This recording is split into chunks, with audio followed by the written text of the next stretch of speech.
नमस्कार, good morning. स्वागत है आप सभी का बाजार सवेरे में। मैं हूं आपके साथ कविता थपलियाल, मेरे साथ है मेरी सहयोगी तृप्ति उपाध्याय और अगले आधे घंटे हम आपको बताने वाले हैं कि आज के बाजार के लिए किस तरह के अहम ट्रिगर्स अंतर्राष्ट्रीय बाजारों से मिल रहे हैं। लेकिन चलिए शुरुआत करेंगे बीते रात अमेरिकी बाजारों के सेशंस के साथ, जहां पे दमदार कारोबारी सेशन रहा है बाजारों का।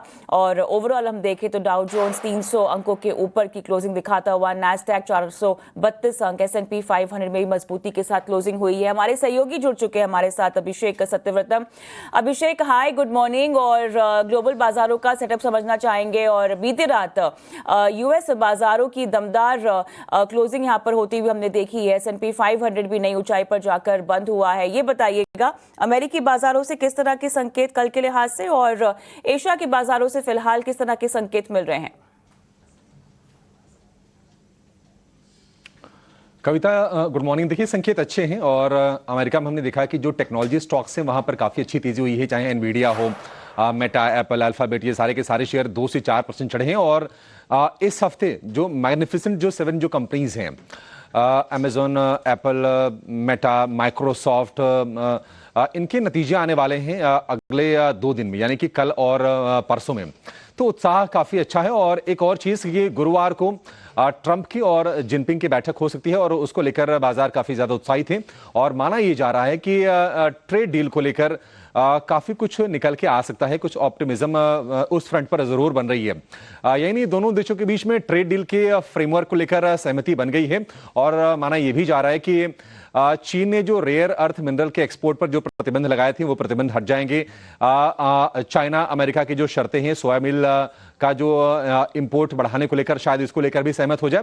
तो ये कुछ चीजें हैं और उसके चलते हमने देखा कि तीनों के तीनों इंडेक्स अमेरिका में रिकॉर्ड हाइस पर पहुंच गए हैं, डाउ, नैस्डैक और S&P 500। नैस्डैक में तेजी कल के सत्र में काफी अच्छी खासी रही, 400 अंकों से ज्यादा चढ़ा है। नैस्डैक 432 अंक चढ़ा है। और फिलहाल अगर आप फ्यूचर्स को देखेंगे तो वहां से संकेत थोड़े से मिक्स्ड हैं। डाउ फ्यूचर, नैस्डैक फ्यूचर आपको हल्के से गेंस के साथ कारोबार करते दिखाई देंगे और S&P फ्यूचर्स सपाट है, नेगेटिव बायस के साथ ट्रेड कर रहा है। तो ये चीजें हैं निश्चित तौर पर। अब देखते हैं कि ट्रेड डील को लेकर क्या खबरें निकल के आती हैं। एशियाई बाजारों की अगर हम बात करें तो रिकॉर्ड ऊंचाई से निकेई फिसला है। हमने देखा था कि 50,000 के ऊपर निकला था निकेई। और डोनाल्ड ट्रंप की और वहां की जो नई राष्ट्रपति हैं ताकाइची, उनकी एक मुलाकात भी होने वाली है। जापान के दौरे पर डोनाल्ड ट्रंप जाएंगे। तो देखते हैं कि क्या कुछ होता है। अदरवाइज संकेत ठीक है, थोड़ी बहुत प्रॉफिट टेकिंग आई है, ज्यादा कोई टेंशन की बात नहीं है। कोस्पी भी हमने देखा था कि लगातार रिकॉर्ड ऊंचाई पर पहुंचा था। कोस्पी आज 1.25% के आसपास की नरमी के संकेत दे रहा है। लेकिन अगर आप और संकेत देखेंगे तो FOMC की बैठक आज से शुरू होने वाली है और कल देर रात तक पॉलिसी आएगी। भारतीय बाजारों के लिए परसों ट्रिगर के तौर पर काम करेगा। हालांकि कंसेंसस है इसको लेकर कि 0.25% की दरें घटेगी। CME फेड वॉच टूल के हिसाब से 97% जानकार इकोनॉमिस्ट मान के चल रहे हैं कि रेट कट आ रहा है और पहले से भी एंटीसिपेटेड है। बाजार ने कहने कि इसको प्राइस इन कर लिया है। लेकिन बाजार की नजर यह होगी कि जेरोम पावेल, जो कि फेड के चेयरमैन है, वो दरें घटने की ट्रेजेक्टरी को लेकर, इन्फ्लेशन को लेकर, ग्रोथ को लेकर क्या प्रोजेक्शंस देते हैं, उस पर निश्चित तौर पर नजर रहने वाली है। अन्य संकेतों की बात करें तो सोने के भाव में लगातार हमने तीसरे सत्र में नरमी देखी है। पिछले हफ्ते की बात करें, पिछले हफ्ते करीब 3.5% के आसपास की गिरावट आई है, क्योंकि हमने देखा था कि $4,400 प्रति औंस तक भाव पहुंच गए थे सेफ हेवन डिमांड के चलते। और ट्रेड को लेकर जो अनिश्चितताएं थी, अब ये अनिश्चितताएं थोड़ी दूर हो रही हैं, तो सोने के भाव में भी नरमी आ रही है। और कल भी हमने देखा और आज भी हमने देखा कि भाव जो था $4,000 के नीचे गया था। फिलहाल $4,030 के आसपास आप सोने के भाव देखेंगे। क्रूड की बात करें, क्रूड हमने देखा था कि जब अमेरिका ने रूस की ऑयल कंपनीज पर प्रतिबंध लगाए थे तो क्रूड का भाव $66 प्रति बैरल के ऊपर निकल गया था। लेकिन वहां पर थोड़ा सुस्ता के आज थोड़ी नरमी की संकेत दे रहा है। $65.5 प्रति बैरल के आसपास के भाव है। और उसकी वजह यह है कि ओपेक प्लस देश आउटपुट में आगे और बढ़ोतरी करने का प्लान बना रहे हैं। तो इसके चलते कच्चे तेल पर थोड़ा सा दबाव है। भारतीय बाजार के लिए निश्चित तौर पर ये संकेत अच्छे कहे जाएंगे। बाकी ज्यादा चेंजेस नहीं है। डॉलर इंडेक्स 4% के आसपास ही घूम रहा है, 3.97% टू बी प्रिसाइज। ये लेवल्स हैं यूएस में 10 ईयर की बॉन्ड यील्ड के। और अगर हम डॉलर इंडेक्स की बात करें तो 99 के नीचे ही है, 98.7 1.66 ये हैं डॉलर इंडेक्स के प्राइसेस। गिफ्ट निफ्टी इंडिकेशंस अच्छे हैं, करीब 45 अंकों की तेजी पर खुलने के संकेत दे रहे हैं। तो मान के चलिए कि आज फिर से एक अच्छा सत्र बाजार के लिए हम देख सकते हैं। नेगेटिव चीज ये है कि कल एफआईज की तरफ से सेल का फिगर आया है। अब ये देखना होगा कि अब क्वांटम हालांकि काफी ज्यादा छोटा है, लेकिन ये सस्टेन ना करना और इनका क्वांटम नहीं बढ़ना थोड़ा बहुत हो सकता है कि परेशान करे। अदरवाइज बाजार के लिए माहौल आज के सत्र में भी ठीक है। बिल्कुल अभिषेक, आपने पूरा ग्लोबल अपडेट दिया। अमेरिकी बाजारों से मजबूत संकेत नज़र आ रहे हैं। इसके अलावा और भी कई सारे बाजार के लिए ट्रिगर्स है जिन्हें आपको नज़र में रखना है। चलिए एक बार एफआईएस के आंकड़ों पर भी नज़र डालते हैं। तो एक दिन की खरीदारी के बाद कल के सेशन में 55 करोड़ की बिकवाली एफआईएस ने की है इंडियन मार्केट्स में। डीआईएस ने वहीं 2492 करोड़ के शेयर खरीदे हैं। एफआईएस इंडेक्स फ्यूचर्स की अगर बात करें तो 243 करोड़ की बिकवाली यहाँ नजर आई है। इंडेक्स ऑप्शन में 6813 करोड़ की यहां पर बिकवाली नजर आई है। वहीं एफआईएस स्टॉक फ्यूचर्स की अगर बात करें तो 4588 करोड़ की खरीदारी नजर आई। स्टॉक ऑप्शंस में 991 करोड़ की खरीदारी यहां पर बिकवाली नजर आई है। तो लगातार हम देख रहे हैं कि एफआईएस में ऑल्टरनेटिव सेशंस में बिकवाली और खरीदारी का ट्रेंड जारी है। इसके अलावा आगे बढ़ते हैं और हमारे साथ आज के हमारे मार्केट एक्सपर्ट राजेश भोसले जी जुड़ गए हैं एंजल वन से। राजेश जी गुड मॉर्निंग, बहुत बहुत स्वागत है आपका ईटी नाउ स्वदेश में और बाजार सवेरे में हमारे साथ जुड़ने के लिए। कल के सेशन में जो अच्छी खरीदारी रही, मार्केट पूरा ग्रीन में कारोबार करता हुआ नजर आया। आज के लिए निफ्टी और निफ्टी बैंक में आप किस तरह की स्ट्रैटेजी देख रहे हैं और आज आगे के लिए क्या स्ट्रैटेजी बनाई जाए? जी नमस्कार, गुड मॉर्निंग। देखिए आज काफी इम्पोर्टेंट डे है। आज जो है मंथली एक्सपायरी है, बट ओवरऑल चार्ट स्ट्रक्चर काफी पॉजिटिव है एंड हम एक्सपेक्ट करें मोमेंटम जो है कंटिन्यू रहेगा।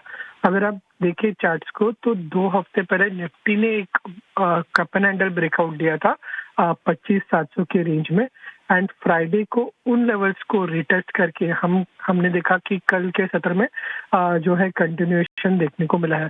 तो मार्केट एक heart of higher bottom structure में ट्रेड कर रहा है। बाय ऑन डिप की रणनीति रखनी चाहिए। कोई भी जो डिप आती है तो डिप में बाय करना चाहिए। अगर आप नीचे में देखें तो आज के लिए हम देख रहे हैं कि 25,900 और 25,800 के रेंज में जो है इम्पोर्टेंट स्तर रहेगा एंड जैसे ही मार्केट 26,000 के ऊपर सस्टेन करता है तो फर्दर एक स्ट्रॉन्ग शॉर्ट कवरिंग मूव आ सकता है टुवर्ड्स 26,200। तो बायस काफी पॉजिटिव है। सिमिलरली बैंक निफ्टी के बारे में बात करें तो बैंक निफ्टी का भी अगर चार्ट स्ट्रक्चर देखें तो हार्ट ऑफ हायर बॉटम में ट्रेड कर रहा है। 2 सेशन में प्रॉफिट बुकिंग देखने को मिली थी थर्सडे फ्राइडे को, बट कल वापस एक अपसाइड मोमेंटम जो है रिज्यूम हुआ है। नीचे में अगर आप देखें तो 57,800 से 58,000 के रेंज में सपोर्ट है एंड पॉसिबली है कि बैंक निफ्टी जो है यहाँ से 58,500 से 58,800 तक रैली कर सकता है। मॉर्निंग राजेश। और चलिए तो यहाँ पर जहाँ तक निफ्टी की बात है 25,800 से लेके 25,900 एक इम्पॉर्टेंट सपोर्ट मिलता हुआ और 26,200 आपको लगता है कि मुमकिन है अगर तेज़ी की ये चाल बरकरार रही। वहीं अगर बैंक निफ्टी की बात करें 57,800 से लेके 58,000 तक के लेवल्स एक सपोर्ट के तौर पर एक्ट करेंगे, जबकि अगर ऊपर की ओर हम देखें 58,500 से लेके 58,700 तक के लेवल्स भी देखने को मिल सकते हैं। राजेश, लेकिन क्योंकि आज का ट्रेड का सेटअप हम डिस्कस कर रहे हैं आपके साथ, तो कोई ट्रेडिंग कॉल स्पेसिफिकली देना चाहेंगे किसी काउंटर में? जी नमस्कार कविता जी। देखिए मार्केट चल रहा है तो इसमें कैपिटल मार्केट स्पेस में भी काफी अच्छा ट्रैक्शन हमें देखने को मिला है। CDSL काफी अच्छा लग रहा है। रिसेंटली 200 DMA के आसपास बेस बनने के बाद वापस एक अप ट्रेंड रिज्यूम कर रहा है। एक चैनल पैटर्न का फॉर्मेशन देखने को मिल रहा है और एक फ्लैग पैटर्न भी डेली चार्ट में। तो यहाँ से CDSL में काफी अच्छा ट्रैक्शन एक्सपेक्ट कर सकते हैं। 1640 के आसपास का क्लोजिंग है। 1590 के स्टॉप लॉस के साथ बाय करना है फॉर द टारगेट्स ऑफ 1740। दूसरा जो काउंटर काफी अच्छा लग रहा है वो है टाटा कंज्यूमर। इस स्टॉक में जो है मल्टीपल पैटर्न ब्रेकआउट हम देख रहे हैं चार्ट में।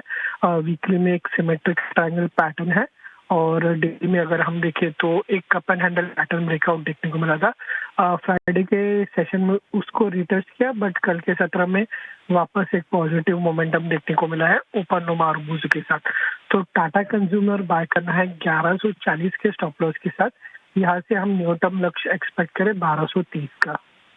ऑलराइट, तो यहाँ पे टाटा कंज्यूमर और CDSL आपकी आज की ट्रेडिंग कॉल्स में बाय कॉल की रिकमेंडेशन। टाटा कंज्यूमर्स टारगेट यहाँ पे रहेगा 1230 का, स्टॉप लॉस लगाने की सलाह दे रहे हैं 1140। CDSL में टारगेट 1740 का आप रेकमेंड कर रहे हैं, वहीं स्टॉप लॉस 1590 का। राजेश, बहुत बहुत धन्यवाद रणनीति सुझाने के लिए और शुभ दिन आपको।